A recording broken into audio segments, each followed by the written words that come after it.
Last ক্লাসে আমরা শিখেছিলাম যে কিভাবে আমরা ইংলিশে নিজেদেরকে ইন্ট্রোডিউস করতে পারি, অপরিচিত মানুষজনের সঙ্গে একটু পরিচিত হতে পারি, হাই হ্যালো করতে পারি, তারা কেমন আছে জিজ্ঞেস করতে পারি।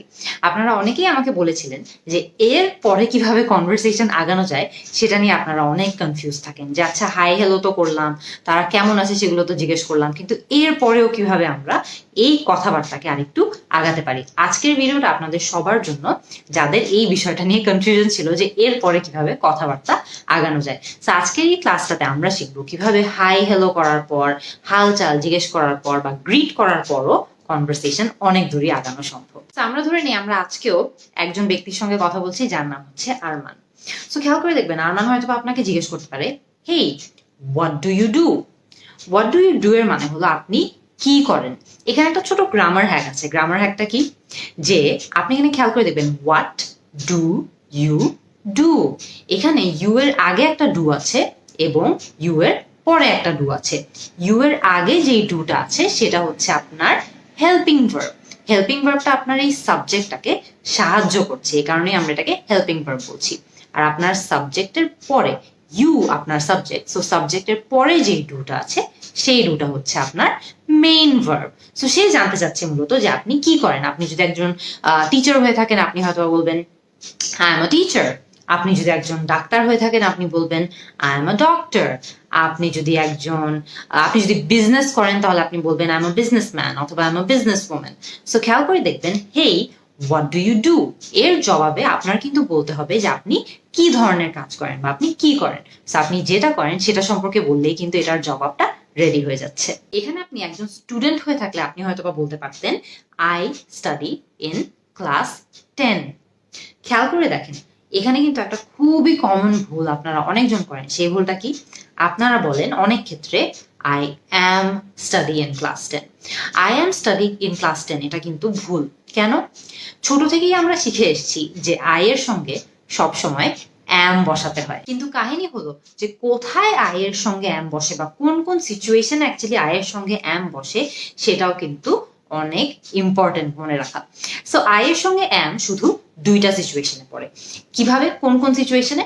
প্রথম সিচুয়েশনটা হচ্ছে আমরা যখন ভার্বের আইএনজি ফর্মটা ইউজ করি, ভার্ব প্লাস আইএনজি, তখন আই এর সঙ্গে অ্যাম বসে। যেমন আই অ্যাম টিচিং ইউ, আমি কিন্তু এখানে টিচিং আইএনজি ফর্ম ইউজ করেছি, এই কারণে এখানে আই অ্যাম হয়েছে, অ্যাম বসেছে। এখানে আমি যদি আরেকটা সিচুয়েশনের কথা বলি, যে সিচুয়েশনটাতে আই এর সঙ্গে অ্যাম বসে, সেটা হলো যখন আপনার কাছে কোনো ভার্ব থাকবে না। মনে করেন আই অ্যাম ফাইন, এখানে কিন্তু আপনার কোনো ভার্ব নেই, এই কারণে আপনার অ্যাম, যেটা একটা হেল্পিং ভার্ব, এর সাহায্য দরকার হয়েছে, আই অ্যাম ফাইন। বাট খেয়াল করে দেখেন, আই স্টাডি ইন ক্লাস 10, এখানে কিন্তু অলরেডি আপনার একটা খুবই স্ট্রং মেইন ভার্ব আছে। ভার্বটা কি? Study.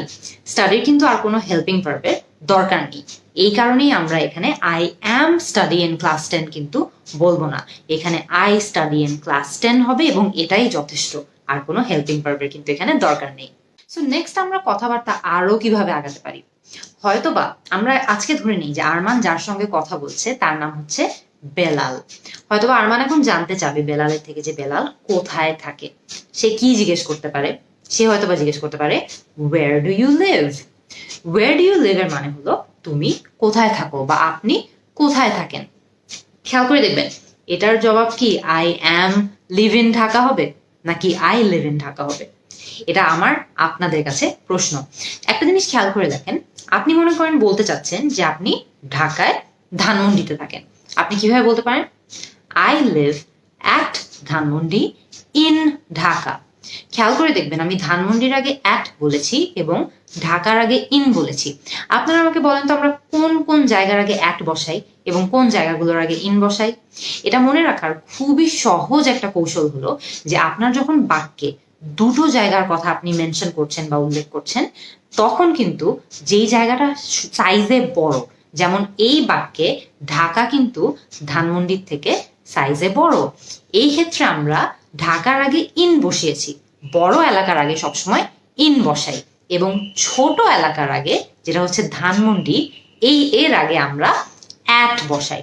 So I live at Dhanmondi in Dhaka.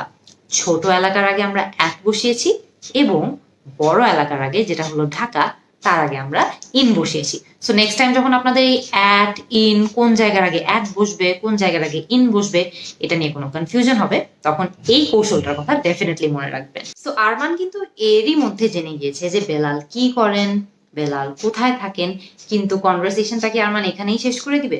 না, কনভারসেশনটা কিন্তু আরো আগানো পসিবল। কিভাবে? এখন আরমান আস্তে আস্তে হয়তোবা একটু পার্সোনাল প্রশ্ন জিজ্ঞেস করতে পারে।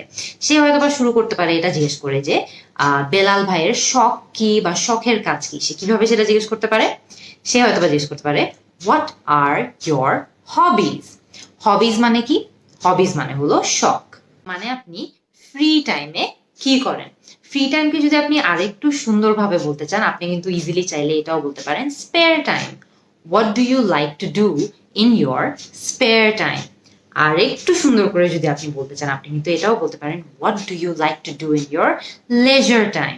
So free time, hobbies, leisure time সবগুলোরই অর্থ হলো যে আপনি যখন অবসর সময় থাকে বা আপনি যখন ফ্রি থাকেন তখন আপনার কি কি করতে ভালো লাগে। কিভাবে জিজ্ঞেস করতে পারেন?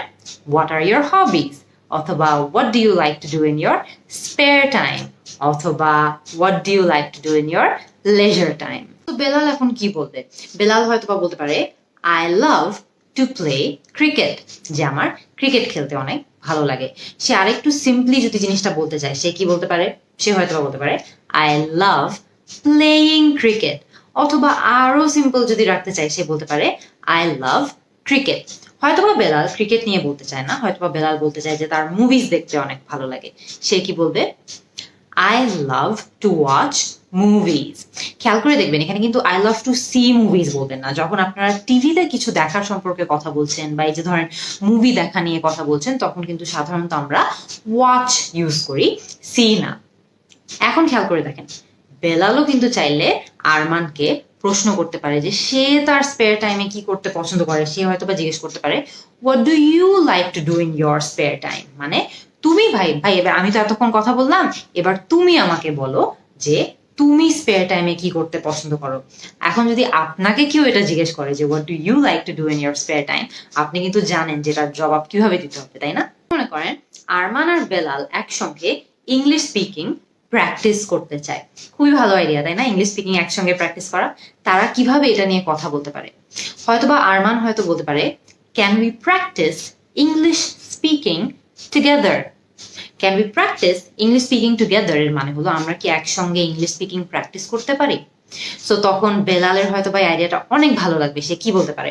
অফকোর্স, মানে অবশ্যই, অথবা দ্যাট উইল বি গ্রেট, মানে এটা তো অনেক ভালো হবে। হয়তোবা বেলাল এটাও বলতে পারে আইড লাভ দ্যাট, যে আমার অনেক ভালো লাগবে যদি আমরা এটা করি, অথবা স্প্লেন্ডেড, মানে অসাধারণ। সো খেয়াল করে দেখবেন যখন আপনাকে কেউ এটা প্রশ্নটা জিজ্ঞেস করছে যে can we practice English speaking together, এবং আপনার এই আইডিয়াটা অনেক ভালো লেগেছে, এর জবাবে কিন্তু আপনি অনেক কিছু বলতে পারেন। আপনি অফকোর্স বলতে পারেন, আপনি দ্যাট উইল বি গ্রেট বলতে পারেন, স্প্লেন্ডেড বলতে পারেন, আইড লাভ দ্যাট বলতে পারেন। সবগুলোরই অর্থ হলো যে হ্যাঁ, চলো আমরা সবাই একসঙ্গে মিলে ইংলিশ স্পিকিং প্র্যাকটিস করি।